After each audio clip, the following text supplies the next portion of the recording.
Iki kok malah saya akeh priyagung sing rawuh ning Karang Kadempel. Mboten mangling Penemban Durna. Sami wilujeng Penemban. Al-Fatihah kunjuk Kisena Nugroho. Bismillahirrahmanirrahim. Alhamdulillahirrahmanirrahim. Kandak blegujuk suaru gembel, Semorante. Hawela. Oh iya Semar. Slamet tekaku ora nemelang swiji apa Semar? Kula ngaturaken sembah pangabekti kula kunjuk Penemban. Oh tak tampa kowe ngaturke sembah karo Begawan Durna ora let pangestuning Begawan Durna Tampanana ya Semar. Kula pundi nggo jimat paripe dayanana ing kasantosan. Bapa Penemban kula ngaturaken sembah pangabekti kula kunjuk Bapa Penemban. Lho, menika anak Prabu Darma Kusuma. Inggih Bapa Penemban. Kok malah lenggah wonten ing Karang Kadempel, Nger? Sampun sawetawis anggen kula sowan wonten ing Karang Kadempel tuwi dhateng Kyai Semar Badranaya. Oh, syukur. Tegesipun para Pandhawa menika mboten nyupekaken dhateng lelabatanipun Semar Badranaya. Mboten nyupekaken dhateng lelabatanipun Kakang Semar inggih menika pun pamonging para Pandhawa. Syukur menika wajib dipun tiru. Menika wajib dipun contoh. Kula ngaturaken sembah Bapa Penemban. Oh nggih kula tampi. Dawah sami-sami, Nger. Anak Prabu Darma Kusuma. Nuwun sewu Penemban. Kula ngaturaken karaharjan rawuhipun Bapa Durna. Lho, anak Prabu Darawati inggih lenggah wonten mriki. Inggih Bapa Penemban. Oh nggih syukur, Nger. Pinayunganing kawidatane ring sambi kula sowanipun ing Bapa. Kula ngaturaken salam taklim kula kantur ngersanipun anak Prabu Darawati. Kula pun dinggo jimat paripe dayanana ing kasantosan. Sinten ing kepareng nderekaken Penemban. Oh, kula ijen kemawon kok, Nger, piyambak kemawon. Dipun sekecaken lenggahipun. Oh, inggih sampun boten kirang prayogi. Bapa Durna katuran karaharjan. Lho, menika manah anak Prabu Baladewa ugi lenggah wonten ing mriki. Nderekaken Kyai Prabu Darawati, Bapa Penemban. Oh, syukur, Nger, syukur. Katuran karaharjan rawuhipun. Wilujeng nering sambikala. Sowan kula wonten ing Karang Kadempel. Salam laklim kula katur nggih, Nger, anak Prabu Mandura. Sampun kula tampi Bapa Penemban Durna. Dipun sekecaken lenggahipun. Oh inggih sampun boten kirang prayogi. Wah. Durna bapakku aku ngaturake sembahku katur. Anak lanang aning-aning dita bocah mursid. Isa mikul dhuwur mendem jero karo wong tuwa Werkudara tak tampa ya nang. Pangestune Bapak Tampanana ya Nger cah bagus. Yo tak gegem dadiake jimat. Prayogakno nggonmu lenggah. Wis ora kurang prayoga Werkudara. Bapa Penemban kula ngaturaken sembah pangabekti kula kunjuk. Bapa Penemban ngemutra pun Arjuna. Janaka Permadi tak tampa pangestune Bapak Tampanana ya Permadi. Kula pendinggo jimat paripe dayanana ing kasantosan. Dipun sekecaken anggenipun lenggah. Oh iya Permadi kaya wis ora kurang kepenak. Nala Gareng Petruk Bagong. Penemban Durna rawuh ngaturna bekti. Ya kowe sireng sing tuwa. Urut Penemban Durna kula ngaturaken bekti kula kunjuk. Nala Gareng tak tampa pangestune Begawan Durna Tampanana ya Nala Gareng. Nggih, kula pun dinggo jimat dayanana ing kasantosan. Wah, lah kok saya kuru kowe. Inggih pangestunipun nggih kaonanipun kaya ngeten. Ora kena penyakit apa-apa ta kowe? Mboten Penemban. Syukur sing penting sehat ya Nala Gareng. Nggih. Waras lahir batin. Kuwi sing apik. Kokean bondo duwe derajat pangkat nek ora sehat nggo kabrak apa ya ta? Nggih. Penemban kula ngaturaken bekti kula kunjuk. Petruk kantong bolong tak tampa. Pangestuku Tampanana ya Petruk. Kula pun dinggo jimat paripe dayanana ing kasantosan. Dipun prayogakaken nggih Penemban. Oh iya Petruk tak tampa. Wis ora kurang prayoga praptaku ning Karang Kadempel. Gong, ngaturke sembah le. Hah? Ngaturke sembah. Sapa? Penemban Durna. Penemban Durna. Wonten Penemban Durna kula ngaturaken sembah pangabekti kula kunjuk nggih Penemban. Oh iya Bagong. Kowe nang endi iki? Wonten mriki.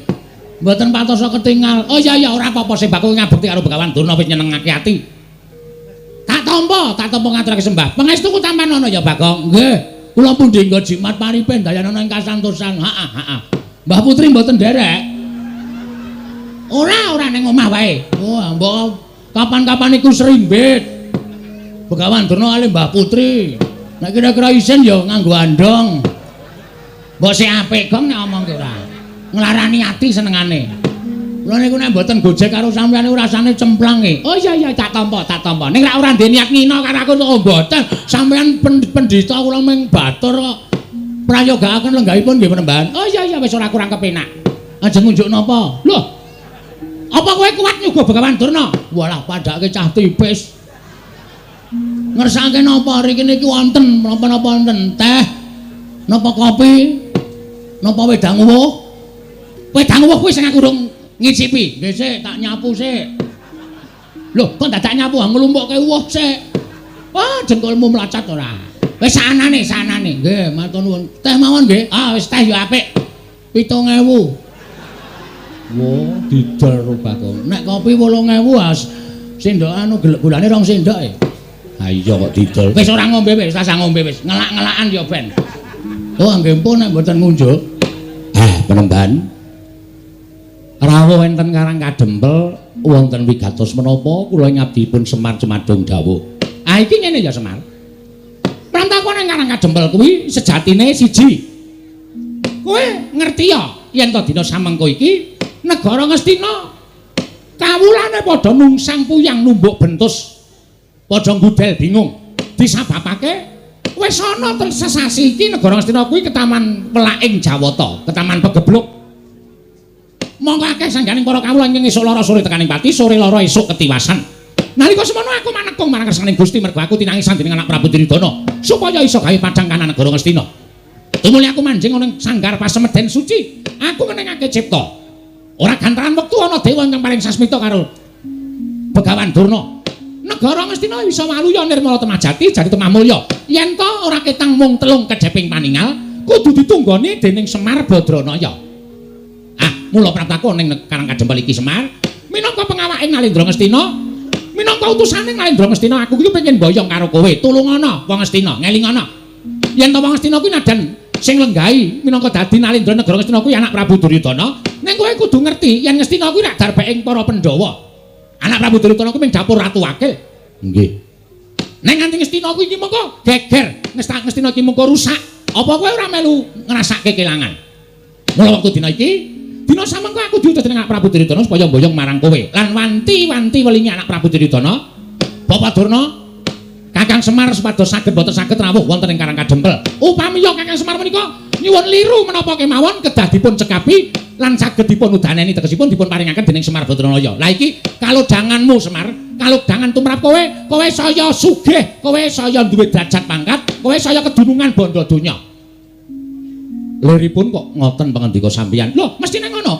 Nek kowe gelem tak boyong ning negara Ngastina, kowe butuh apa-apa mesti ana sing nyukupi anak Prabu Duryudana. Monggo tak sawang Semar. Kowe wiwit suwita marang para Pandhawa, wiwit kowe ngabdi marang para Pandhawa, tekan sprene iki kok omahmu blas ora ana undakane babar blas. Pendapamu ya wis ming kaya ngene iki, wondene bale wismamu ya wis ming kaya ngono kuwi. Tur kowe kuwi uripe ketok nggone katon sengsara banget.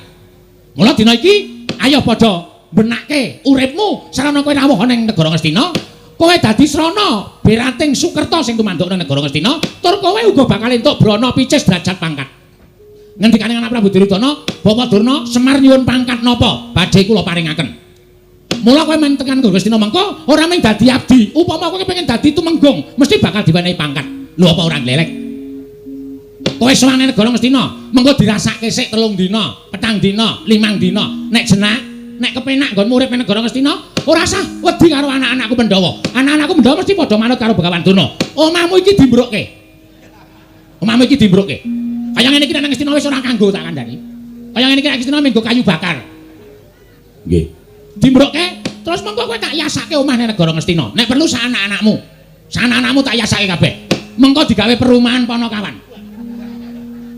Sing pinggir dalan gedhe kuwi tak yasake omahmu, kowe njaluk tingkat pira bakal tak turuti. Mengko sing tengah tak gaweke omahe Gareng, mengko sing nomor 3 tak gaweke omahe Petruk, ya apik-apik kabeh. Mengko sing kari dhewe tak yasake kandang kirik. Gong, arep diasake kandang kirik kowe. Asik lho. Kok malah asik to? Lah kowe ora ngerti apa? Selama iki aku kan turu ro kirik. Oh, malah seneng to. Heeh, wis ora apa-apa. Aku dadi wong dikorbanke iki ra masalah kok, Tru. Dadi anak Semar dadi kari dhewe ya ming rekoso. Saiki arep dadi perumahan ya ming diasake kandang kiri, ora masalah, ora masalah. Kowe matur karo aku, Semar. Gage, kowe njaluk apa? Njaluk brana picis, pirang miliar, pirang triliun dibayar kenceng. Anak Prabu Duryudana kuwi ratu ingkang sugih dhewe. Seprapat jagat bandane ora bakal kelong nek mbayar karo kowe. Apa kowe njaluk diasake kereta kencana ingkang ditarik kuda cacahe 8. Mengko bakal diasake. Wonten kowe gelem menyang negara Ngastina ora kitamu sedhela. Mergo iki dadi kewajibaning Begawan Durna. Nggonku wis dipercaya dening anak Prabu Duryudana supaya mboyong marang kowe. Wektu dina iki kowe manut ta. Ayo tak boyong ning negara Ngastina. Mengko yen ora betah, kowe bali ora apa-apa. Bali ora apa-apa. Sing wigati wis rawuh ning negara Ngastina. Ning dene kowe engko betah, ya mampano ning Ngastina sateruse ora apa-apa. Njaluk pangkat apa bakal dituruti, njaluk Branda, Prabaya Picis apa wae bakal dituruti. Wis, cukup semono wae sing dadi aturku marang kowe Semar. Kowe meneh ana wangsulan karo Begawan Durna. Saguh apa ora? Nek saguh, matur nuwun. Dene ora, perkarane apa, dasarmu apa, aku tak ngerti. Nggih. Jane nek digagas kanthi gagasan lair napa sing mangendikake niku sapa sing ora kegut, sapa sing ora manut karo pangendika sampeyan. Ning nuwun sewu, nek cara batin kok geseh kalih angen-angen kula. Lho, geseh piye? Nuwun sewu penemban. Kabagyaning lair batin menika mboten diukur saking kakeng Brana Picis lan dhuwuring derajat pangkat, apike bali wisma lan menterenging titian menika mboten. Ning tumrap Semar, kula wit riyen tekan sakniki niku mapan teng mriki niku ati kula wis seneng. Nadyan napa-napa sarwa kekurangan, ning batin kula wis ngrasake kabagyan ingkang cukup tumrap urip kula. Mula nek sampeyan ajeng boyong karo Semar kok dadak mangiming-imingi Semar butuh derajat pangkat, Semar butuh dhuwit, Semar butuh apa? Kula pun boten kegut kali derajat pangkat.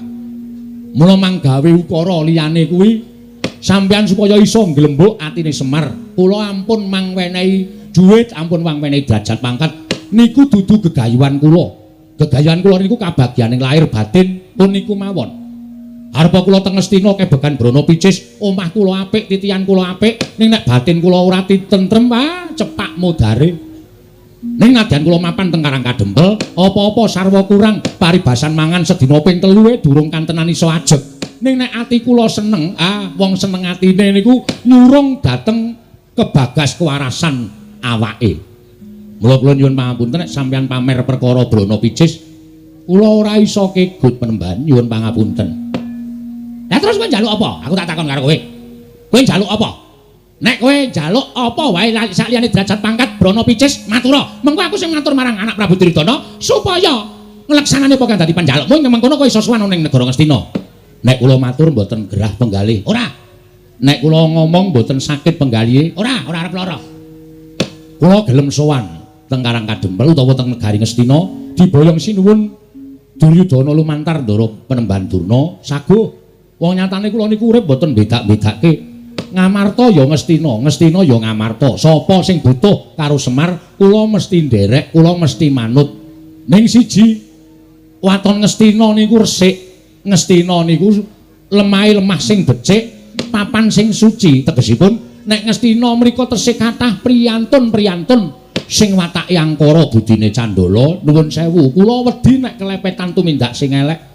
Kula semelang nek sifat kula dadi sifat angkara budi Candala. Mula kula gelem teka teng pundi papan niku nek pancen papane niku wis resik saka menungsa sing tumindake angkara. Kula tak sowan teng Ngastina ning wong-wong sing dadi tuk sumbering perkara niku mangsingkirke dhisik sengking negara Ngastina. Kula gelem sowan teng negara Ngastina penemban. Gandhok blekutu suaru gembol semorante hawala. Ketoke omonganmu ki seklimah. Ketoke omonganmu ki mung sithik ning janjane nyocok ning ati Semar. Kowe ngandhake yen to kowe gelem sowan negara Ngastina, yen to Ngastina kuwi kelangan wong-wong sing watak angkara budi Candala. Ora usah dadak nganggo tembung kaya ngono. Dumuken wae Begawan Durna lan kabeh Sentana Ngastina kuwi sing tok anggep wong watak angkara budi Candala. Oh, Semar Badranaya. Apa rumasamu kowe iki derajate padha karo Begawan Durna? Kowe iki derajate mung batur gedibal 17. Kowe iki mung wong kere, kowe iki mung wong elek, kowe iki mung ponokawan. Lah kok kowe drangep-drangep ucapmu? Wani ngucap sapenake dhewe. Yen ngono cecok banget, ketok banget nggonmu kepengin nyingkirke wong-wong Ngastina kaya ta Durna, Sengkuni lan sak piturute supaya luwih saka negara Ngastina. Yen Durna, Sengkuni lan kabeh Sentana Ngastina wis padha resik luwih saka negara Ngastina, kowe lagi gelem prapta nang negara Ngastina. Wah, lah kok kaya ngono kahananmu Semar. Yen mancan kaya mengkono tegese kowe ngiyas karo Begawan Durna. Kowe ngilani karo Begawan Durna.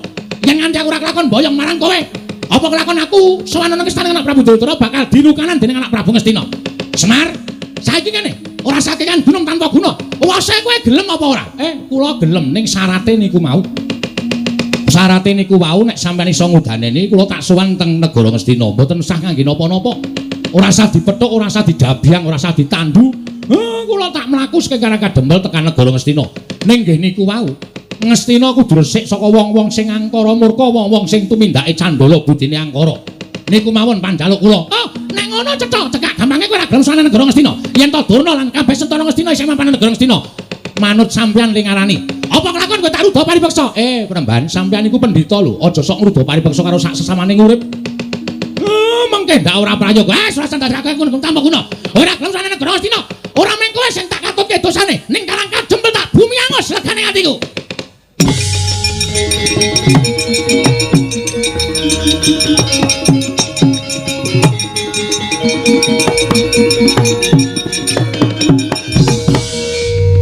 Bagong kowe arep ngopo? Saka mburi kok sandalmu tok uncalke. Terus kowe maju mengarep eneng apa? Aja gawe perkara. Arepa Begawan Durna nesu, wong nesu kuwi aja dimungsuhi nganggo kanepson. Okol kuwi aja dimungsuhi nganggo okol ning nggunakake akal. Nek kowe mengko wani karo Durna malah kriwikan dadi grojokan, geguyon dadi tangisan. Semeneng ra we? Hah? Aku ngene iki mbelani karo kowe, Mir. Kowe sadar ora Durna mau ngucap apa? Tanengke wae nek mung perkara padu karo kowe ora masalah. Toh kuwi perkaramu karo perkarane Begawan Durna. Ning terakhir kata-katane Begawan Durna sing marahi aku ora kuat ngampet hargane kanepson. Semar nek kowe ora gelem tekan negara Ngastina, Ngastina Karangka jempel tak bumi angus. Mar. Mbok Pak, ora sudi. Aku ki bapakmu, wis sampe sak karepmu aku ngayal kok kandhani kok. Kowe kudune manut nek kandhani anake kuwalik. Anak ki manute kandhani karo wong tuwa. Iki kudu diwalik, iki jaman milenial. Wong ora ngono karo wong tuwa kok sapenake dhewe. Ngono, nek muni wis ngembet Karangka jempel iki masalahe ora masalahmu tok. Ning iki masalahe Karangka jempel, Pak. Dheweke ngrasani arep bumi angus Karangka jempel. Padha karo dheweke arep mentala mateni kawula sak Karangka jempel. Pendhita kaya ngene kudune disingkirke. Apa? Kowe iki domonge kok aku ki arep ngandani karo kowe. Ora usah sok ngandani, kowe iki meng SD aku insinyur kok. Nyepelekke ora sakaremu. Nek ana apa-apa tanggungan dhewe, tak tanggung dhewe, ora usah dadak kowe melu-melu iki perkaraku. Nemban, lho iki Bagong. Arep ngopo? Lho, ora basa karo aku. Ora basa ki mung kari kelakuanmu. Nek kelakuanmu apik, kowe tak basani. Nek kelakuanmu elek, ora sudi aku mbasani kowe. Arep kowe wujude brahmana kaya ngono, ketumu putih, serbanmu putih, ning mek kanggo ngobak-obak kan katentremaning jagat, ngopo aku basa karo kowe? Ora iki tenanan iki. Yen ngono kowe arep belani karo bapakmu, mesti iki bapakku kowe. Iki, sirah iku adake. Kurang ajar ora. Iki bapakku padake. Bapakku ki sing paling tak tresnani. Aku wis karo simboke ora patek tresna. Lho, sebabnya apa? Arep tak ora gelem. Cah edan ora. Semar kok entuk widodari iki widodarine lamur apa ya? Kok nganti gelem karo Semar. Yen ngono kowe wangi karo bapakmu, mesti tae wangi. Yen ngono kowe wani karo Begawan Durna, biyen wani saiki wani. Ucapmu kuwi lho, Mbah sing kudu ditata. Sampeyan rene arep ngopo? Boyong bapakmu. Nek boyong ya perkarane karo Semar wae. Semar, nek kowe ora gelem tak boyong, kowe tak ruda paripeksa. Cukup. Rasa mlembar tekan kono-kono. Andane, ora usah tekan kono-kono. Nek kowe arep duwe masalah karo Semar wae. Ning masalahmu saiki ora karo Semar. Kowe nyumbari wong Karangka jempel. Karangka jempel tak bumi angus. Lah iki masalahe nang kene iki. Iki ngembet kawula sak Karangka jempel. Nek kowe arep bumi angus Karangka jempel, mungsuhe ora karo Semar. Ning iki ketua pemuda Karangka jempel. Ling lantik dek kapan ora mangkat kok. Oh iya, Pak. Ketua pemuda. Mula sapa sing arep ngobak-obak katentremaning Karangka jempel? Aku sing ora trima. Nek kowe arep meksa karo Semar, Semar dipeksa, monggo. Nek kowe muni tak bumi angus Karangka jempel, aku sing ora trima. Lho, nek ngono kowe wani karo Begawan Durna sing tak wedeni awakmu. Kancak bleguduk suwaru kembol semorante. Hawala. Derajate Durna kok diwanani karo Bagong. Ngendi papane wong neter katidayan? Gong, hati-hati lho, Gong. Dipikir sik engko nek dadi geger sapa sing arep ngewangi karo kowe. Kowe ngopo cerewet, Truk? Iku wis arep dadi kok mendadak kowe nyelo-nyelo. Meneng ta iki wis dadi kingkot bar iki terus rampung terus limbukan ndak kesuwen. Ngendi pamane wong Bantayuda? Ah, ki. Blabar waja kentheng kawan. Ayo dijajal. Durna apa Bagong sing tekaning pati? Ah, metu njaba. Kene marganing patimu. Piye? Metu njaba kene marganing patimu. Ayo arep ngopo ayo. Oh tak totok sirahmu ora. Lah metu njaba jelas mati. Nek metu jero jelas urip. Rumangsane ora. Wong kok kata-katane ora iso digagas lho. Lho nek ngono kowe wani karo bukan Durna wani. Metu njaba ayo. Kowe karo aku. Apa sapa sing tekaning pati? Ah, metu njaba tak tututi bukan Durna.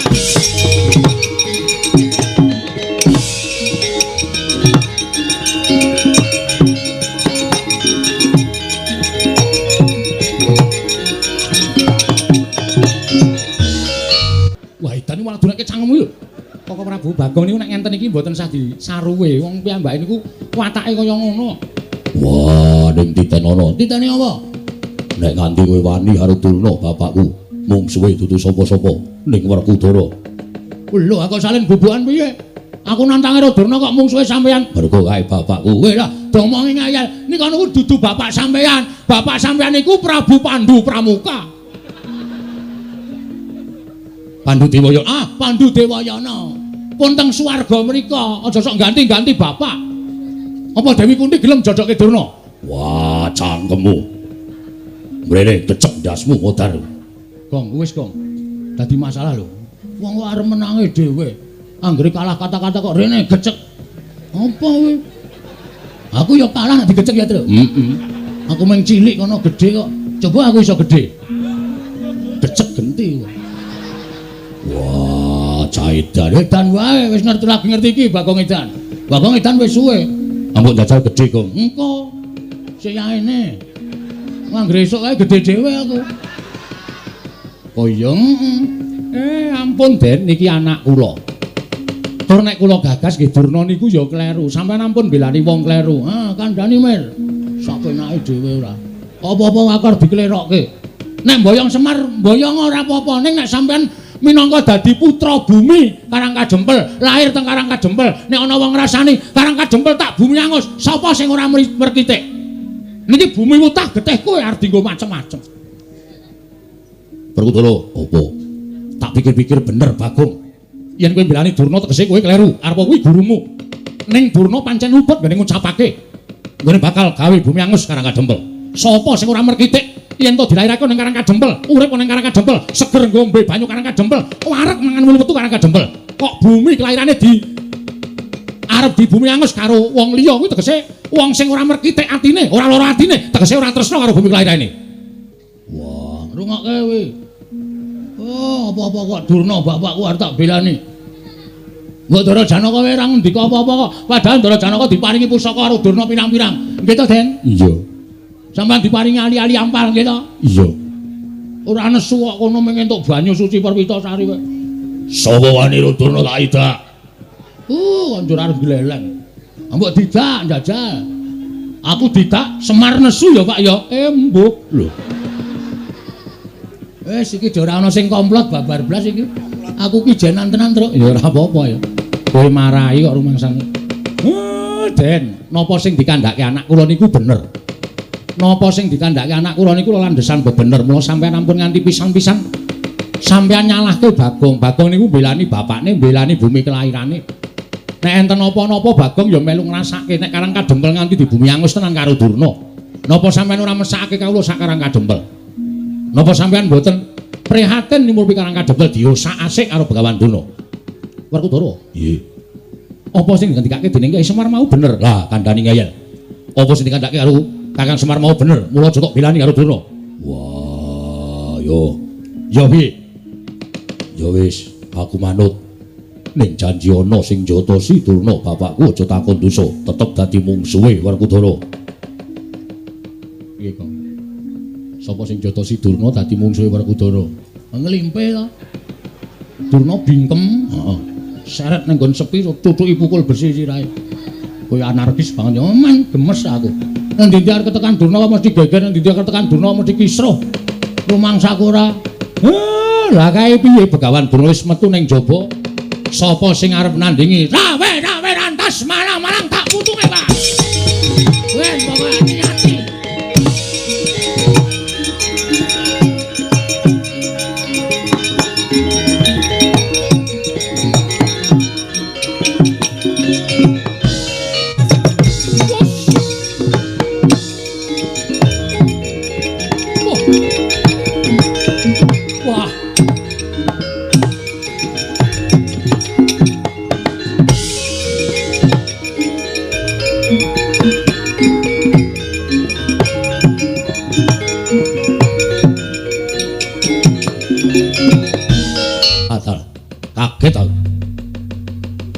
Awan-awan tak kira ning demit jedul.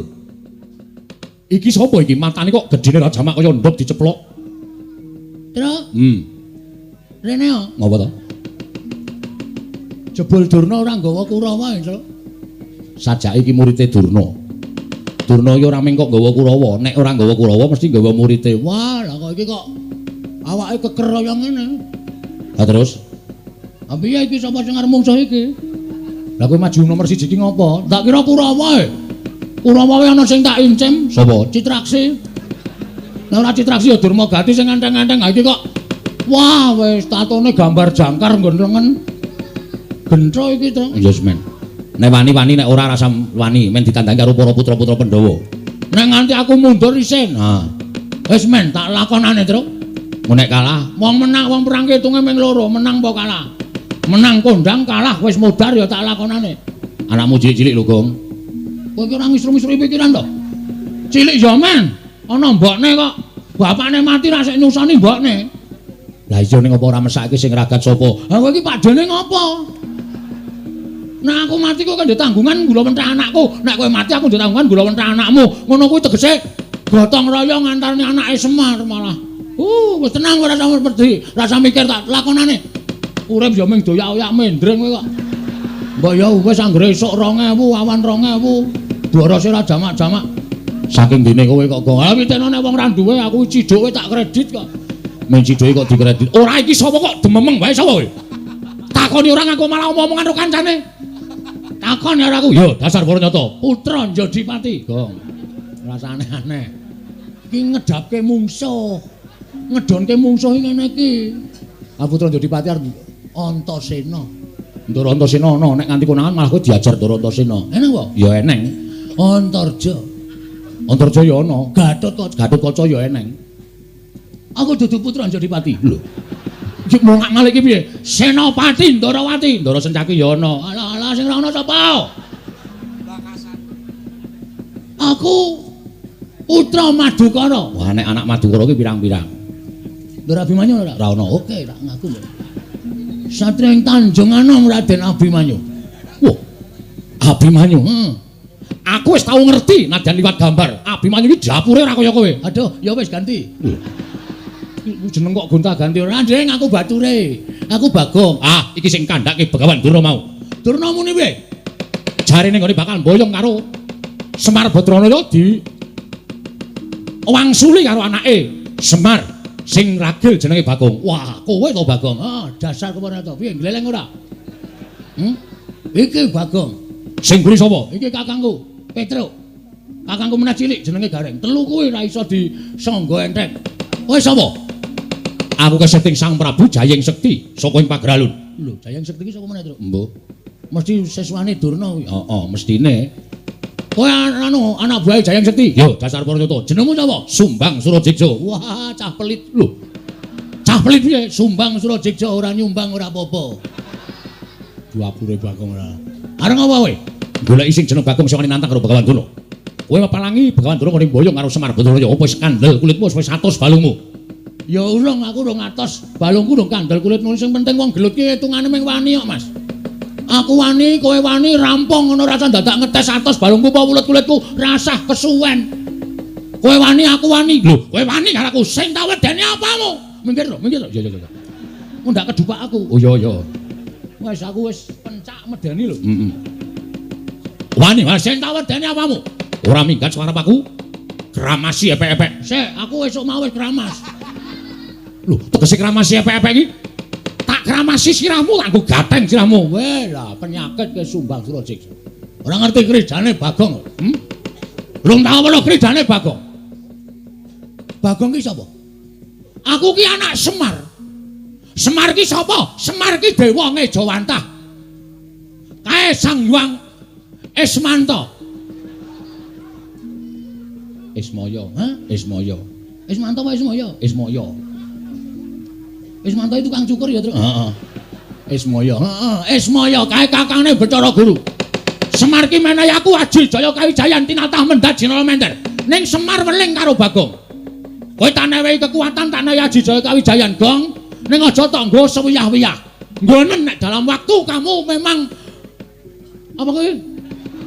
berhak menggunakan utawa kepepet. Ha iki masalahe bengi iki aku wis kepepet. Lho, sum sapa? Jenengmu sapa? Sumbang Surajigja. Kon ngundang sapa nek ora sum? Ya wis sakaremu. Aku kepepet. Kowe nantang karo Bagong sawangan iki epek-epekku iki. Lho, epek-epekmu ngopo? Iki nek nganti engko malih abang, tebake diajamu ora jemblong tekan geger, aja diundang Bagong. Aku ra wedi. Aduh. Cilaka iki. Ngapusi ora sukses iki. Apa anggapmu aku wedi karo tanganmu? Aku ora wedi. Ayo cobanen. Matno sastra jenderal tani jaya ora bakal tak tinggal loncat. Maju sejang ae. Untamke nyawamu marang kayanganing Bathara Yama Dipati.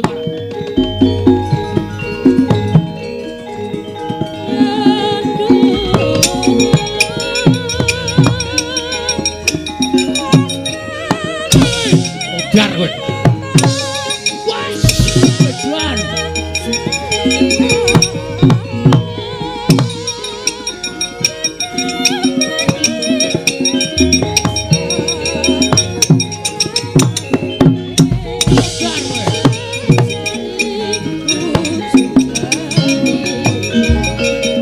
Wis gong, aja dipisah. Ora usah sok gaya ta, kuwi sengit. Kowe iki wis diajar, kowe iki nendang sikile cupet kok nendang diantem bola-bali saka kono ndasmu suarane mak klothak ngono lho. Aku kuwatir nek kowe gagar otak. Ora aja dipisah kok, ora usah aleman. Iki ana nderek Sencaki. Sapa? Ndoro Sencaki. Ana apa wong iki? Ana. Piye Bagong? Menjoto ronggon. Menjutu ronggon Niki pun mlentrong loro niki. Diantil karo anak buah Durna jenenge Sumbang Surajigja. Niki lho tak tandangane. Mbok ngono. Ora mung do wedangan wae. Kene nyambut gawe piyai-piyai do lenggan. Mangkat. Yo Bagong. Ah ngono. Serang. Yo. Yo.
Wah, sapa iki? Irung kaya sosis. Petruk kantong bolong anake Semar. Wah. Ayo bapakmu boyong nang Ngastina. Ora bakal tak wenehake. Ah, jeblok ciacamu kowe. Iya. Wah. Mati kowe. Hot, hot. Iya. Awas. Bunuh. Ya. Bentar. Ah, berubah darah terus. Yo. Mundur, mundur. Hot. Ya. Truk ra tekan. Oh.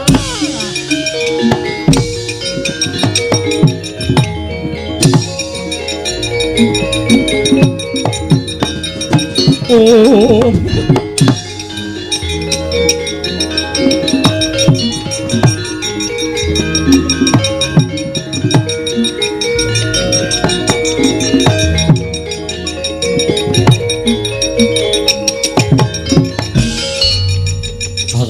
Kakak apa kaya?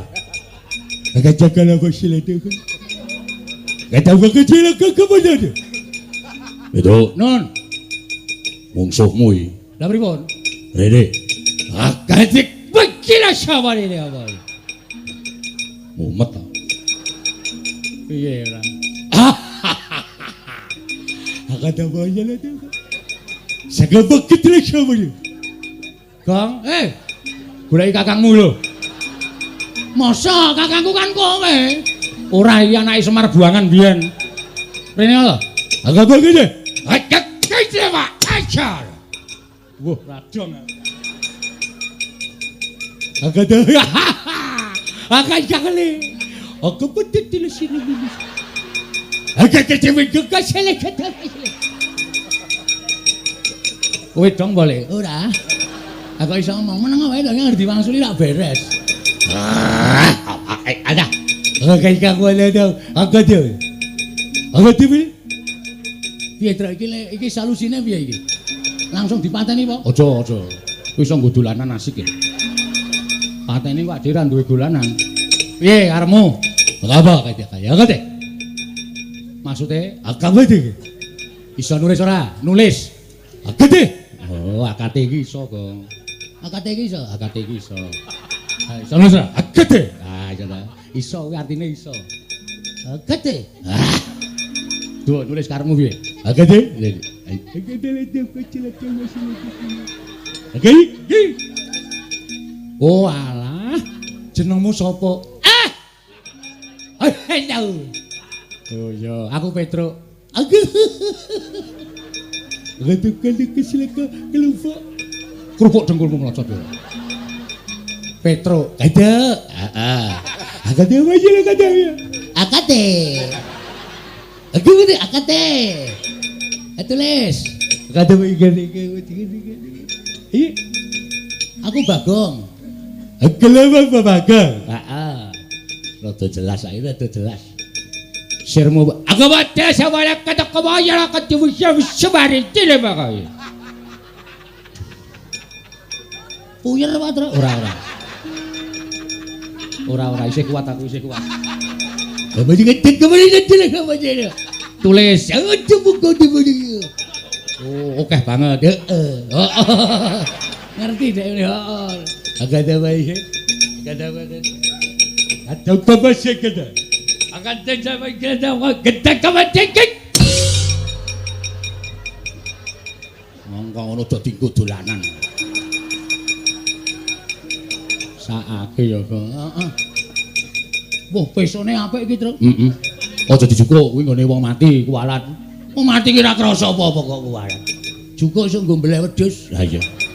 Baja putih. Jarike bathik, Truk. Aja to, Gong, iki ora malingan ngono to. Ora apa-apa wong mati ki ora krasa kok. Copot jarike. Aja klambine iki iso nggo jaket nek turu, Truk. Ha iya wis. Wis lumayan entuk-entukan. Yen copot nggo cilikke. Lumayan mereke GT Men. Ayo.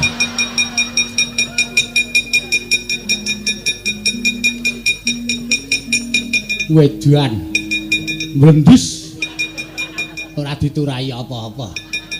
Oh, jan bocah-bocahane do. Wah, ketok iki banget tenan. Awitene aku mengen tok kuwi kok. Iki wangune ratune nggawa mbako. Apa? Kuwi kutah kuwi. Oh. Tak jukuke Patro dilinting. Gah. Kena disumet cepete ra jamak-jamak. Brongo cangkemmu mesti. Ayo sapa sing arep ganggu karo customer saya?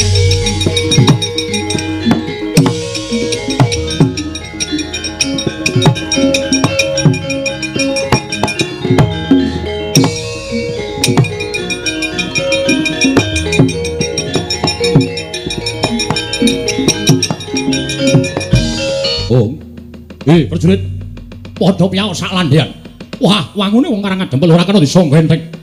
Konangan Prabu Jayeng Sekti ora padha kukut genderane aja tuntang nata pagelaran barat.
Wonten dawuh Den.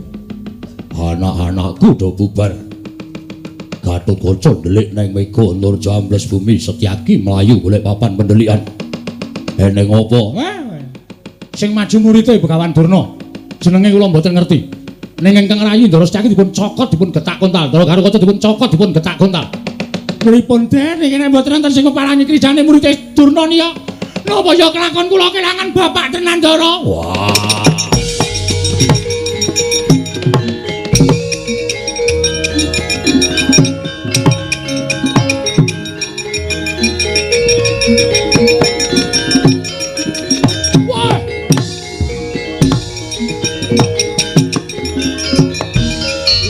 Wong gagah Werkudara sapa siswaning Begawan Durna Prabu Jayeng Sekti. Ayo meneke Semar apa ora bakal tak wenehake. Wah lakon kene pancangka.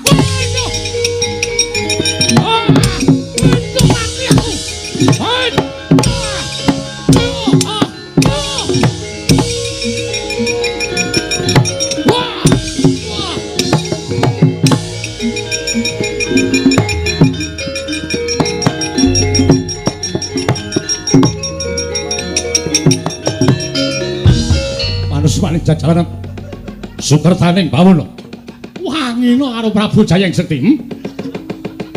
Wah minggat saka arep aku tiban tanah Kyai Candra Wirayang. Ya Kyai stop kontak. Ora kakon mati dereng aku derajat apa.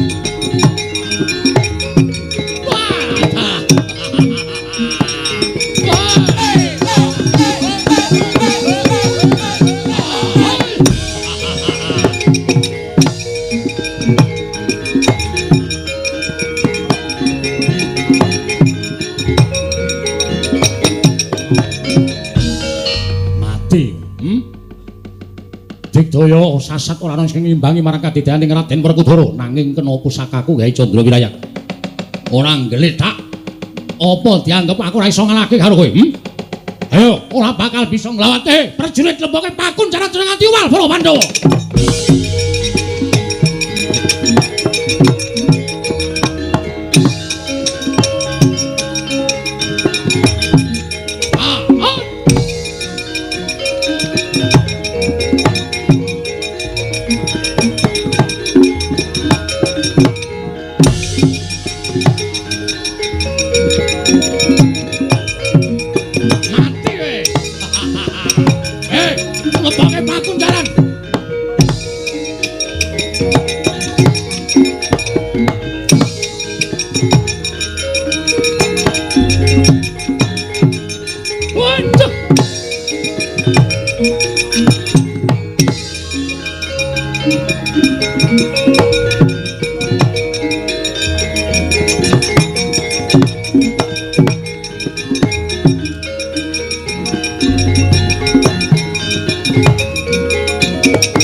Petruk mlayu-mlayu eneng apa? Ngaturaken triwasan Ndara. Nek kula matur napa Ndara mboten kejot penggalipun mboten kaget. Kowe arep matur apa Petruk? Katon gugup.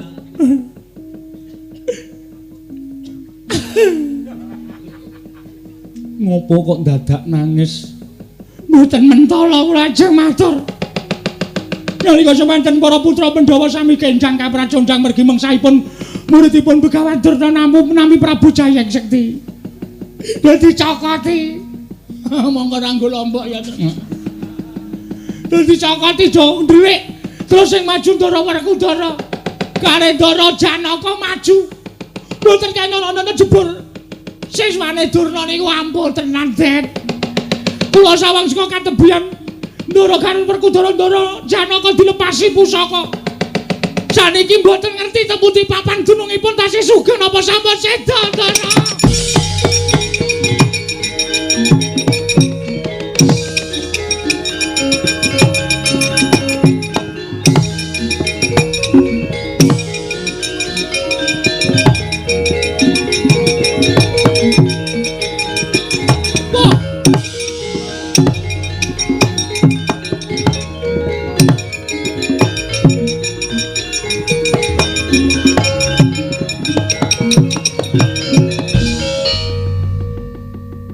Sewu sinuwun. Sepinten kalpatan kula diagung pangaksami. Menapa paduka ingkang namipun Prabu Jayeng Sekti? Yo, wis apa? Dipun tepangaken kula menika pambayuning Pandhawa, kula pun Darma Kusuma. Wah, dal. Nalindra Ngamarta Prabu Darma Kusuma. Inggih, mila mekaten. Sowan kula wonten ngersa maduka Gusti kula Prabu Jayeng Sekti namung badhe nyuwun dawuh. Wonten pundi kadang kula Werkudara menapa dene Arjuna?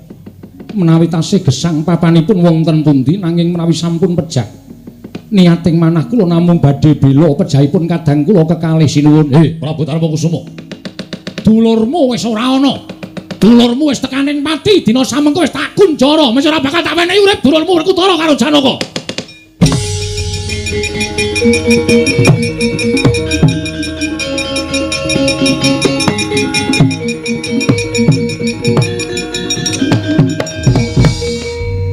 Gusti kula sesemban kula ngaturaken panuwun ingkang tanpa pepindhan dene paduka ingkang sampun saged nyuwargakaken dhateng Arjuna menapa dene Werkudara. Mbok menawi sampun pinesti dhateng purbaning Wang Mahanasa sampun cekap semanten tulisipun kadang kula kekalih anggenipun gesang wonten ing Malam Padang. Malah sak mangke sampun ngantos kadang kula kewala ingkang dipun sampurnakaken mugi kepareng enggalih kula badhe nderek nyuwun tulung dhateng paduka sinuwun Prabu Jayeng Sekti keparenga amurba masesa dhateng gesang kula.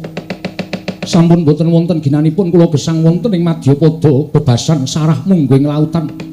Wastra lungset ing sampiran menawi kadang kula kekalih sampun boten saged kinukup gesangipun sinuwun. Kula nyuwun dipun sampurnakaken. Wah, candhak pakun jalan papanmu Dewa. Wah.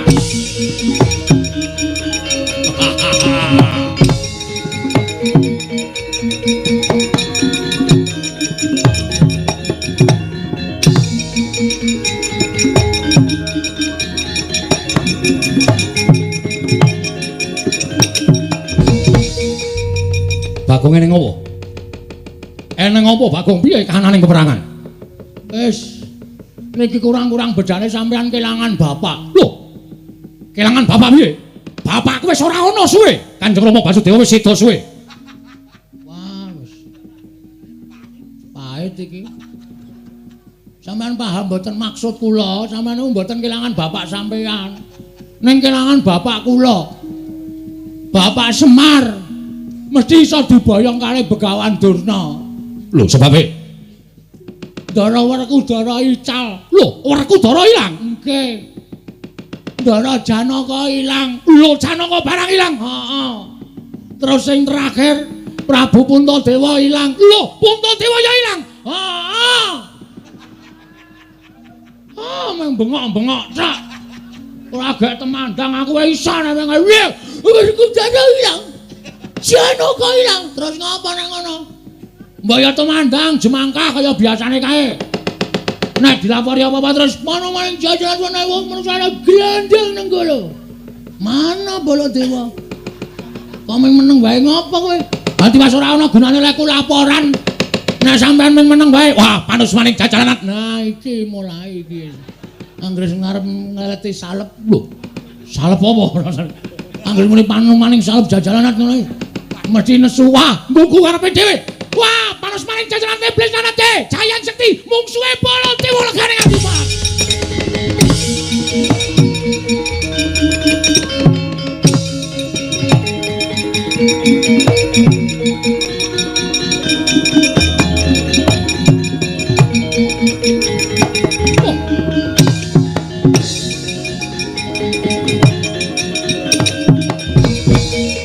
Ratu Mandura, Prabu Baladewa ora pangling.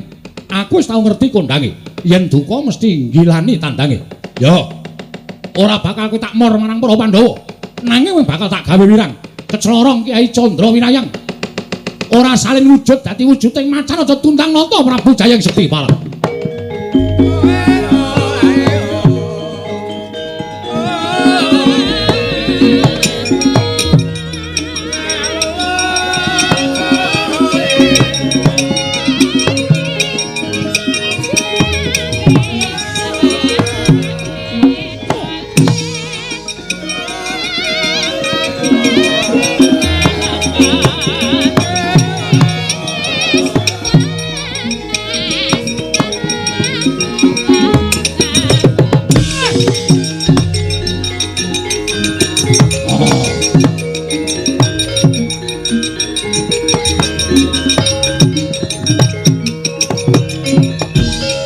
Yoli binatang panumaning jajalanat. Durung bapak kulitmu durung putung balung nglepaske pusaka. Kowe wong jiren getih wedi mati Jayang Sekti ayo tantangan nata Mandura Prabu Baladewa. Kirung sadar apa ya? Kok iso Den Petro ngopo kowe ngene? Kowe aja palangi aku Petro mikir tandangane. Ora ngerti tenan iki. Kula sing weruh mbrebes mili lho Den. Nek dadi sampean wujud kaya ngaten. Petro apa nangis mikira? Mikira Petro. Lho. Lentok nang ndi Petro kok entuk macan sirkus? Macan sirkus dengkulmu mlocot ora. Sampai iki. Bagong apa Bagong? Lho, kok iso ngomong? Iki nganu batuk dikarciske dengkulmu ora. Ada macan bisa bicara ngono.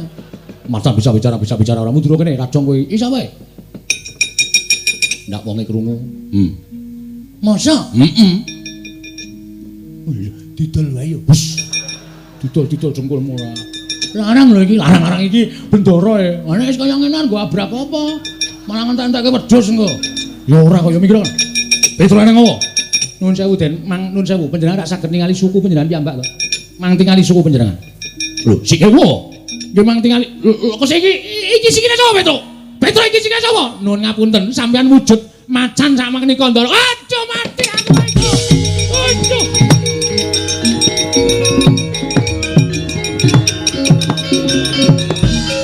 Aduh mati Petro.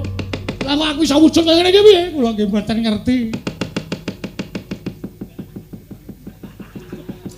Kula nggih ora ngerti. Aku tadi iso wujud kaya ngene iki piye Petro? Kula nggih mboten ngerti. Aduh, wah edan tenan. Masa macan nek ngentut muni ya, Tru? Ayo muni kok ya. Wah, anu buntute munggah dadi ketok kaya kentrang jengkulmu. Omongane kok ngono. Pun matur bapak mawon. Bapakmu nanti aku njaluk tulung kawujude kaya ngene piye? Nggih, monggo.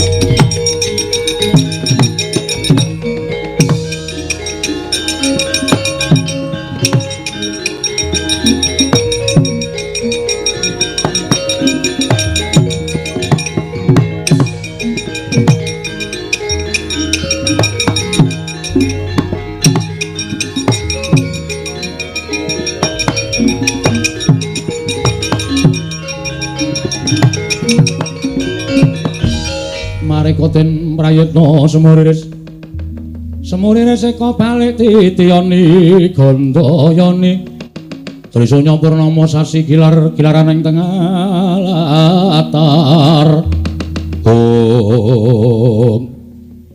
Petro iki sapa Mang Dangu piyambak Pak ora mentala macan kowe iki sapa Kakang Semar aku mati aku Kakang Lah kok aku dadi wujud kaya ngene iki piye Semar? Lah kok suarane Sinuwun Mandura? Lah nggih. Kenang apa iki mau? Majeng wonten ing pabaratan ing pusakanipun Prabu Jayeng Sekti. Wah, pusakane ampuh banget, Pak. Pandhawa kepikut Ndara Baladewa kena pusaka dadi wujud macan kaya ngeten. Semar. Semar aku tulungono, Kakang Semar aku tulungono aja nganti wujud kaya ngene aku ndak ora iso bali ning negara Mandura, Semar. Nggih, nggih. Pun pancen iki pinesti kudu kaya ngeten, pacoban sing ditampa dening Pandhawa.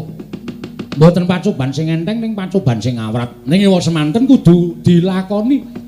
Aja nganti disingkiri, aja nganti gresula. Nek gresula kalih nyingkiri niku padha karo ora percaya marang panguwasaning Gusti. Yo, Semar. Aku piye apa aku iso bali kaya wingi saged. Wong sing nyipta utawa sing gawe sampeyan wujud kaya ngeten iku dudu wujuding utawa dudu Gusti. Ning menungsa lumrah. Mula nadyan wujud kaya ngapa? Sampeyan iso disranani, iso disarati. Sarate piye? Ndara kula Pandhawa ical, Ndara Puntadewa, Ndara Werkudara, Ndara Janaka. Yo. Mang goleki. Mang bundeli emek omongane Semar. Nek sampeyan iso ngetemu karo Ndara Puntadewa Werkudara Janaka sing dipikut mungsuh niku sampeyan iso bali kaya wingi-wingi. Ning nek sampeyan ora iso nemokke, nuwun sewu ya sak lawase kaya ngeten niku. Aduh mati aku Petro piye Petro? Anggo digoleki mboten sak bingung. Sampeyan bingung malah mangke ora ketemu malah dadi macan selawase. Ora coba Mandura kumplang. Iya, nggih pun di nganu lakoni mawon. Nggih Ndara dilakoni mawon. Sampeyan mang goleki paku jarane Ndara-ndara kula Pandhawa. Kula kanteni anak kula Gareng, Bagong kali Petruk. Petruk kowe ngentutno macan. Waduh. Ae sing ora mlebu warung ya terus. Macan mlebu warung ya bubar ora karu-karuan. Nah aku malah cocok wong bakule barang mlayu dadi gratis. Wah wingi ngayal nek wis niatmu pancen Douglas kok Gong. Ayo semen. Douglas iki bahasane biyen lho ya. Ora apa-apa wonten Doradong kowe ora masalah. Ayo. Pun ngoten mawon, yen ngono aku njaluk pamit nggih sing ati-ati. Lah kowe piye Semar? Pun kula urusane awak kula dhewe. Kula wis tuwa ora usah dikuwatirke, upama kula niku mati ya wis sak trepe wong nyatane kula wis tuwa. Ya aja mati, Pak. Wis to. Rasa kuwatir karo bapakmu. Ampun pejalu, Pak, ampun sedo lho. Nala Gareng rasa kuwatir. Ya nek mati omong tangga teparo, Pak, kok nancepke men urip meneh. Nancepke apa? Stop kontak. Lho padahal Semar iki suka ces-cesan lho piye. Kok nancepke ora. Pun rika mangkat. Yo, Semar aku njaluk pamit nggih, sing ati-ati ampun kados lari alit, Ndara.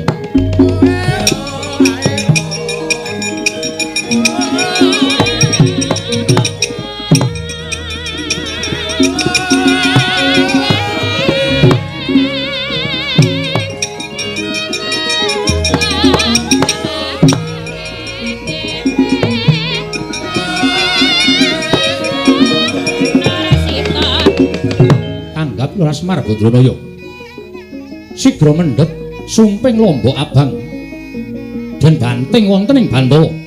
Eling-eling Lurah Semar diwonge Jawantah sak ciptane dadi sak sedyane ana. Dupi sumping lombok abang binanting wonten ing Bantawa. Ana wujud Semar sami kaliyan Semar ingkang saestu datan Genggang Sarikma.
Marikoten prayitna semuriris semuriris eko balik titiyane kandayane ing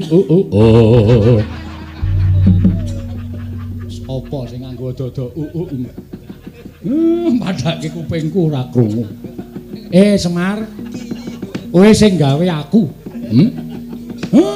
pancen Pak Gusrana ngapusi ratu siswaning Durna kae mau. Mula ora usah wedi Kang nek ratu kae mau tekan kene kowe arep dikapak-kapake arep diapak-apake kowe manuta. Kowe arep diboyong nendi kowe manuta. Aja pati-pati kowe bali wujud lomba abang nek durung tekan papan sing disedya dening ratu mau. Wis ngono wae tak tinggal neng kene aku tak munggah neng Kayangan Semar.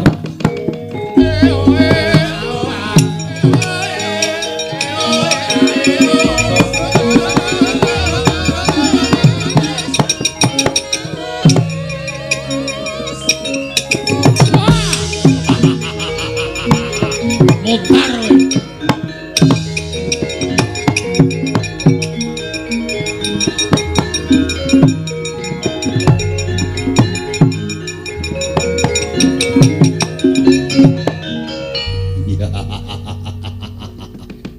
Ngakuwa wong digdaya ngakuwa kowe titis dewa. Ning kowe ora bakal menang karo Prabu Jayeng Sekti. Bendaramu kabeh wis tak pikut. Ora-orane bakal tak gawe macak mesti bakal tak pateni. Mung kari kowe. Tak aturke Bapa Penemban Durna. Aku iso mikut Semar Badranaya. Wah, lah bakal entuk ngelmu sing tak karepake saka Penemban Durna. Embuh, kowe arep dadi apa kuwi dudu perkaraning Prabu Jayeng Sekti Semar Badranaya.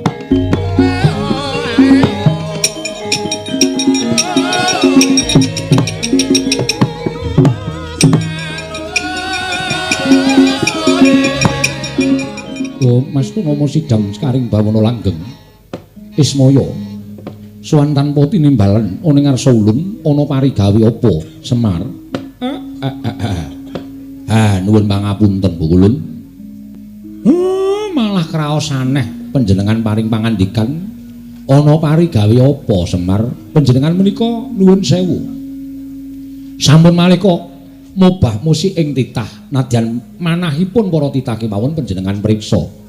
Lah kok malah sampeyan dangu kalian kula wonten paridamel menapa? Semar, kula wonten dawuh.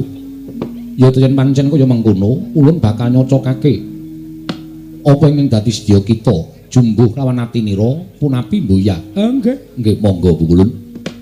Kita sowan ning ngarsa ulun, sayekti mung kepengin mutah kelawan panjenengan ulun. Nggone para Pandhawa bakal ambangun negara Ngamarta, ya karang kadempel dina samengko pikantuk pacobaning Jawata.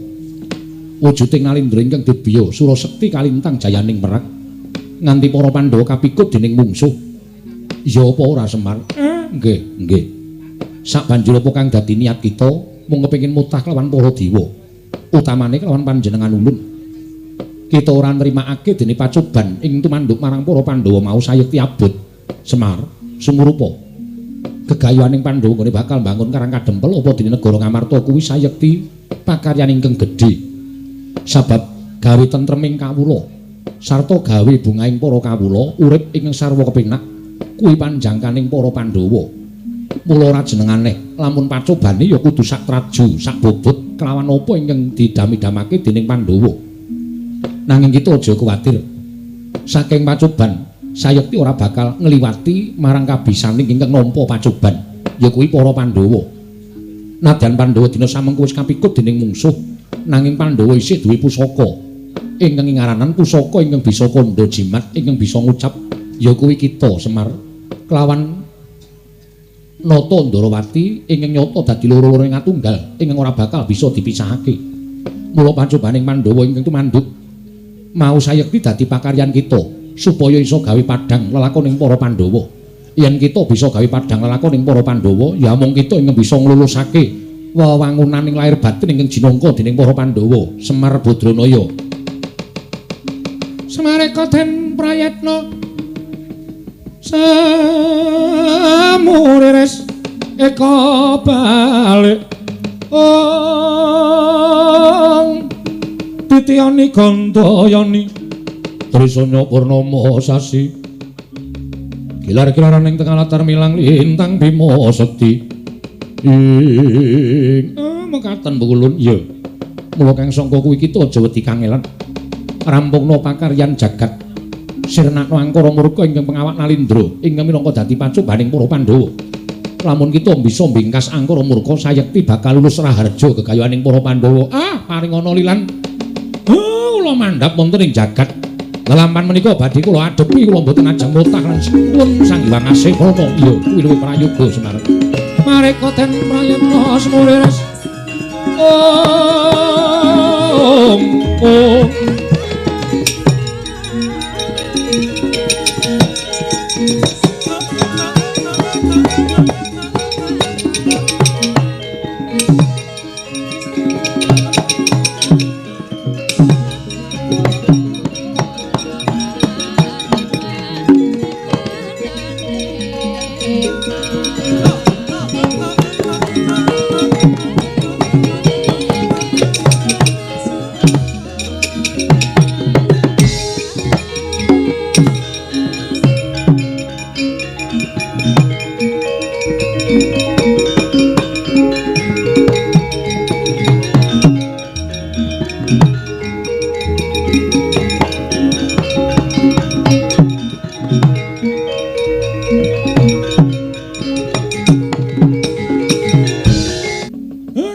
Ndarawati.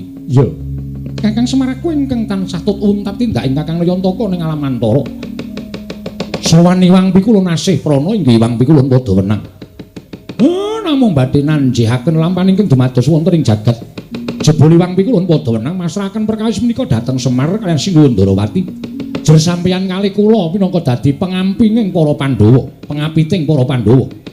Mula napa sing digayuh dening para Pandhawa niku dadi tanggung jawabe Semar kalih Sinuwun Kresna.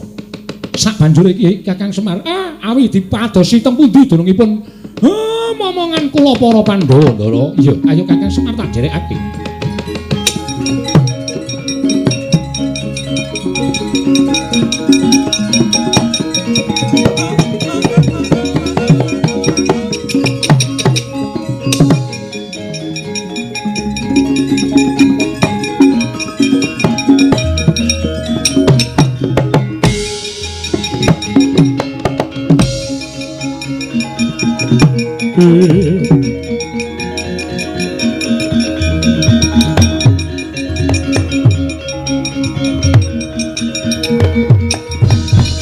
Datan mira sampeng Kyai Nayantaka Wahnata Ndarawati. Menagantaka sampeng mapan wonten ing pakunjaran ingkang kaenta wujuding gajah mapan wonten ing telenging wana Krendayana nggih sangya para Pandhawa.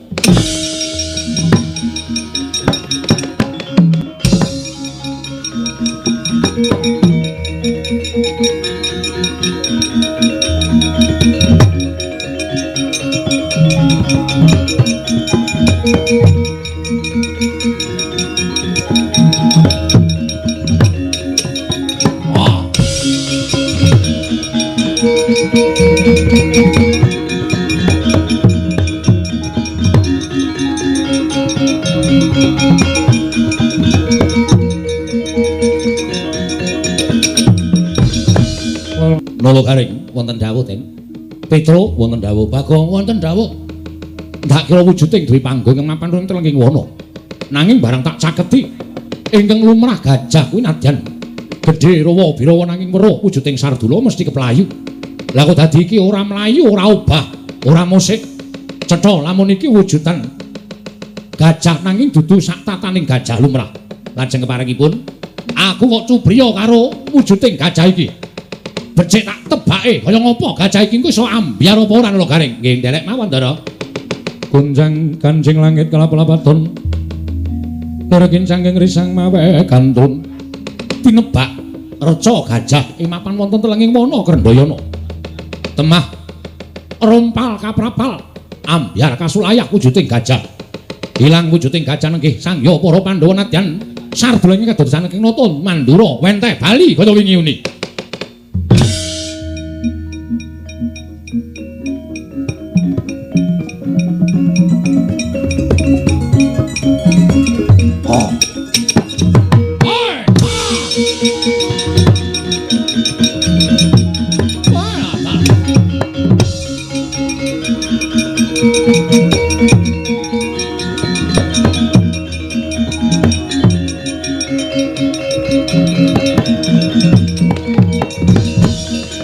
Bala Pandhawa mbiyok gumulung mangung siring sata Kurawa Kambau nggih waduh Yayi ngaturaken panuwun ing tanpa pepindhan dene sarana kula mecah pakunjaran reca gajah Pandhawa timbul sampun wangsul kados wingi-wingi.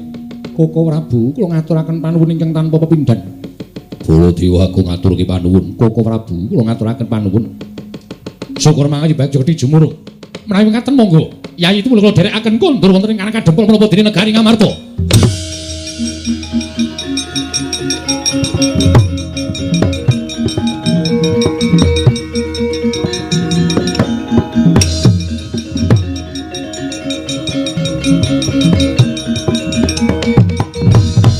Lho iki Yayi Ndarawati, Koko Prabu kasinggihan. Lho kae Semar Badranaya. Nggih kula ingkang ngabdipun Semar. Weh, Bapak terus. Oh iya. Sehat, isih sehat, Gong. Bapak isih sehat, Gong. Wah, malah getun aku. Bapak sehat kok getun. Wah, ya aku ki ndek pengarep-arep bapak ki andum warisan ngono lho. Warisan-warisan jengkulmu mlocot ora.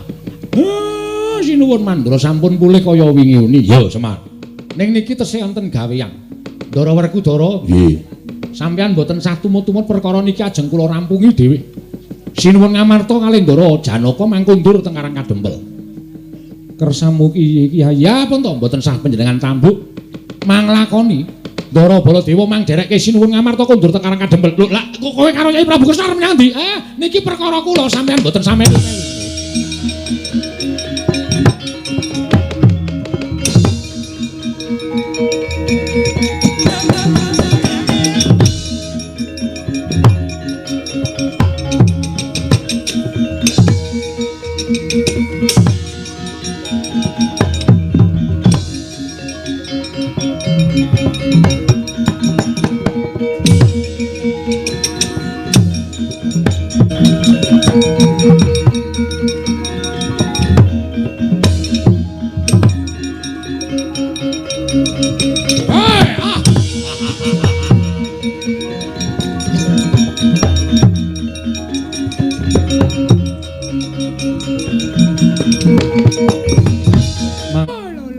Syukur. Jayang sekti kowe bisa mboyong lan Semar. Inggih, Bapak Perban. Sumangga kula aturaken panjenengan. Sumangsa bara nganggen patuko badhe damel srana supados Semar menika saged sirna margalayu. Lole. Semar, kowe madhep rene Semar. Aja ngungkurke karo Begawan Durna. Wektu dina samangka pancen niatku mboyong karo kowe ning kowe aja lara atimu ya Semar. Ora duwe niat aku bakal mboyong kowe ning negara Ngastina. Satemene nggonku tak kandhake ngarep mau kabeh mau goroh. Ngastina ora ketaman pegebluk. Nanging pancen aku diutus dening Sang Panjabetari Durga. Bakal wuwuh kekuwataning Begawan Durna. Lan besok Panjabetari Durga apa dene kabeh sak wadya balane bakal bantu Kurawa yen to wis tumapak perang gedhe Bratayuda Jaya Binangun. Kabeh iki mau kersaning anak Prabu Duryudana. Kowe aja lara atimu ya Semar. Dina samengko kepeksa kowe engkang bakal nglunasi nyawamu Semar Bathara.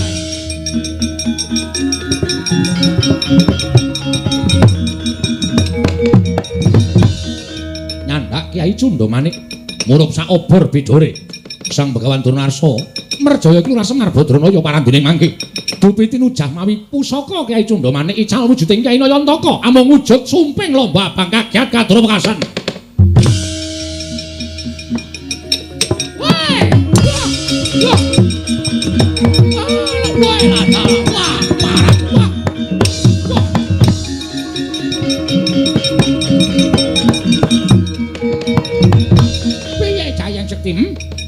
Kowe iki tak kokon supaya mboyong Semar bareng Semar tak tujang nganggo Kyai Cundamanik lha kok ical wuculang wujude Semar. Mau wujud lomba abang kaya ngene iki anggap aku ki tukang pecel napa piye? Aku terus diani lomba iki anggap aku takon mulek napa piye? Wah, keparat wong-wong Bedhawa.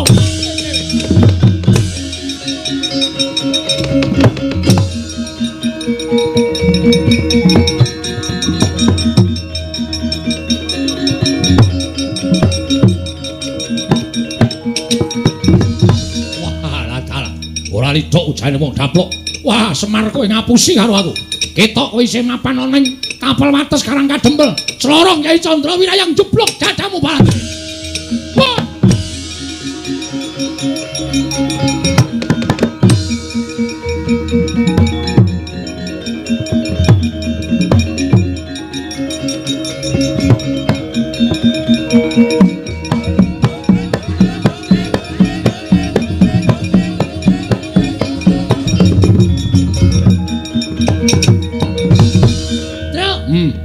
Semar gleleng tenan, Truk. Gleleng piye? Wah, kowe ora ngerti kok kowe. anggrekane mesti merem soalé. Ya warang yo kesel ngantuk kaya wah wis ngene lho. Heeh. Iki pusaka ki ampuh banget kuwi. Pucuke kaya catut. Ha iya. Iki mesti sing duwe mesti buka bengkel. Ora kuwi.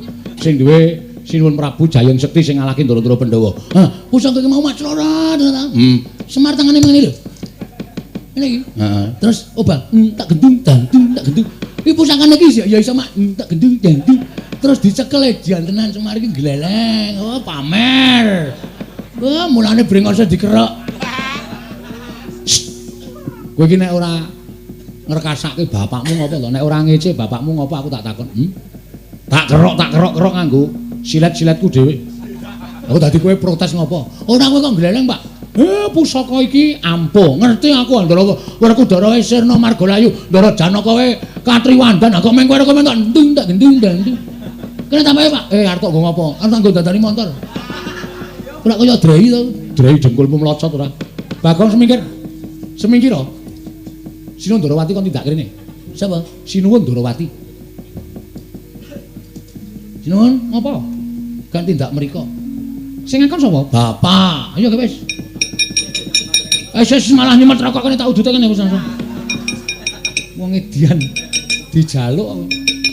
Lenggari Petro minggat kowe iki kowe dapukmu apa ya? Petro kok nyanu-nyanu ora. Lenggari iki. Iya. Eneng apa Semar? Kula aturi nyekseni. Panah niki ajeng kula banting. Panah kok beda karo panah liyane kula cekel kok ting kerjet. Kaya duwe nyawa niku mesti mboten panah sebaene.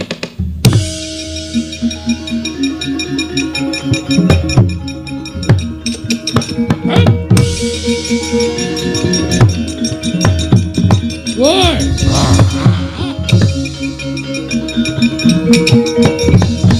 Ngandel ora. Mula kok ampuhe kegila-gila. Ora pangling Bathara Kala iki. Ya, aku Kala Semar. Aku njaluk pangan wong Sukerta. Pandhawa 5 dadi panganku, entuk ora entuk tak tadah kala mangsa legane.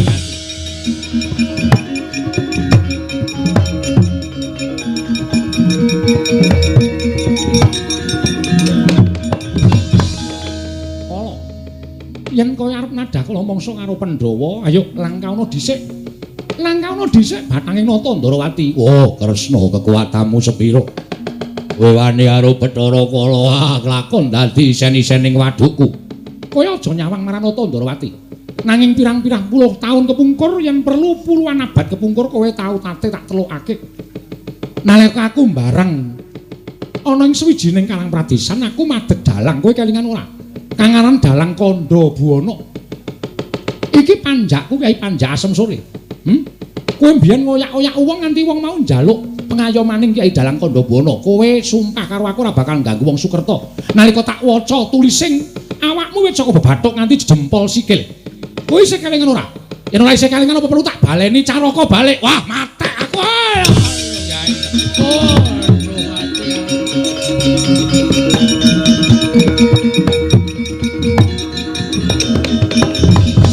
Waduh. Kyai Dalang kula nyuwun pangapura. Aku njaluk pangapura. Yen nganti mbok sebut apa sing mbok ngendikake kobong awakku. Musna tanpa iso dikukup. Ayo bali. Ora bali titenono. Aku yang bakal nyampurnake karo kowe. Ayo bali. Bali menang papan dunungmu aja ganggu gawe para Pandhawa. Ya, aku tak bali. Oh.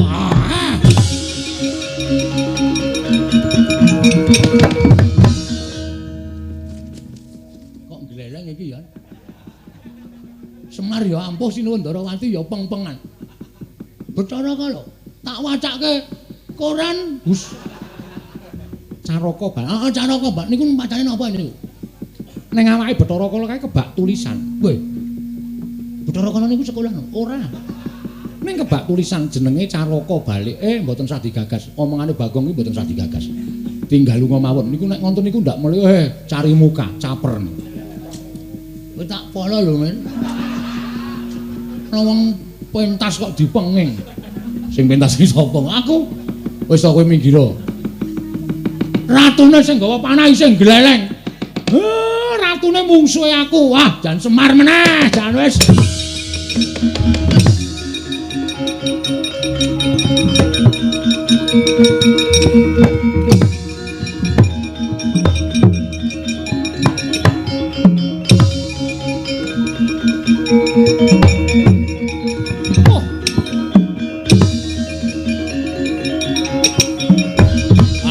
Iki Semar, ayo tak boyong tak aturake bapa guruku Begawan Durna, senengane kok tok wolak-walik. Sing duwe karep mateni Semar iki udu Durna, ning kowe. Kowe wujud wong lanang. Terus etok-etok dadi murite Durna sing tok kon dawuh mateni Semar Durna, men dosane disangga Durna sing kepenak kowe, ra ngono to? Lho, aku ki lanang. Sing ngomong sapa? Apa aku ora pangling karo kowe? Wong lanang kok parfume Odorono. Wah, Odorono iku kuno banget. Wis ora metu kok disebut wong saiki ora ngerti Odorono. Ora ngerti Odorono ya Odo iki. Waduh. Mati aku.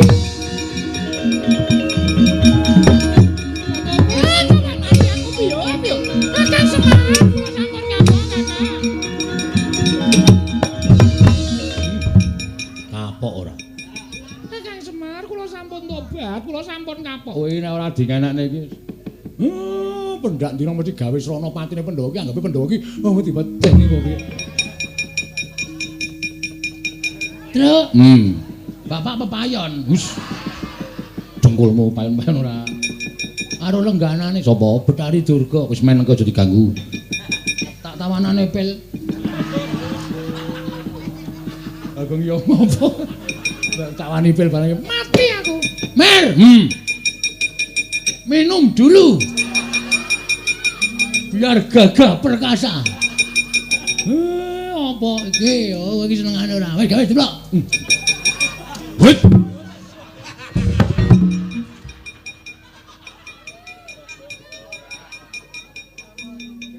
Tombene apa iku? Napasin. Kae ora menggis-menggis men modar ya men ngomong tuwa kok. Pokale kaya kono iki ngopo?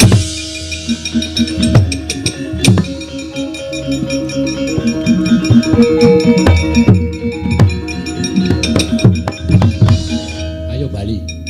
Ayo mulai. Inggih, Kyai Semar kula tak wangsul. Ganggu gawe tanggap warsa kutha Ngawi aja takon dosa. Semar sing ora trima tak obong sak wadya balamu. Inggih, kula wangsul. Ha, ayo mulai. Inggih. Ayo bali. Inggih, ampun getak-getak kowe pamer, dumeh iso mabur pamer. Tur munggah-munggah ngono kok. Mboten Kyai Semar, mboten. Senengane kok ora bali awas kowe. Inggih.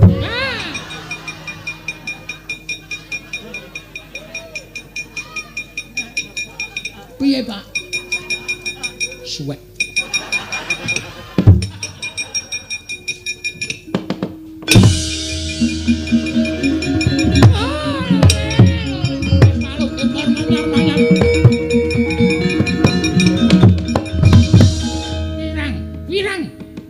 Kebuka kabeh lurek ing Begawan Durna. Ketok kabeh alaning Begawan Durna. Werkudara, aku bapakmu pancen ana aku isin tenan Werkudara. Aku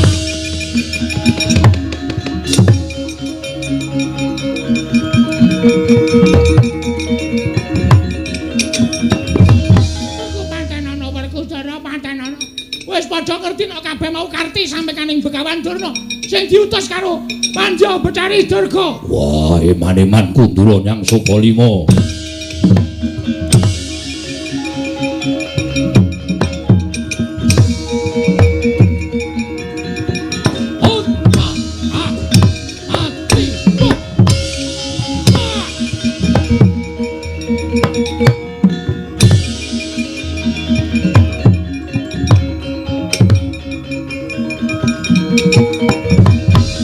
Madangi jagat mungup-mungup aneng sapucaking bukir marebak bangsu mirat keneng soroting surya meka lan gunung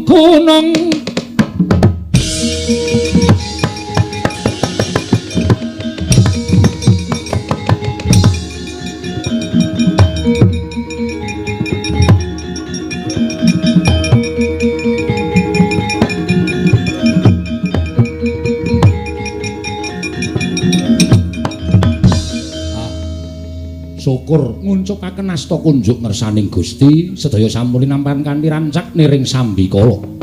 Ewa dene kathah kalepatan ewa dene kathah klenta-klentunipun Semar. Kula nyuwun mangapunten jer kula menungsa lumrah ing kedununganina lali salah apes lan mati. Dirgahayu Kabupaten Ngawi ingkang kaping 661 mugi tansah jayeng bawana tansah ngrembaka dumugi jaman menapa kemawon.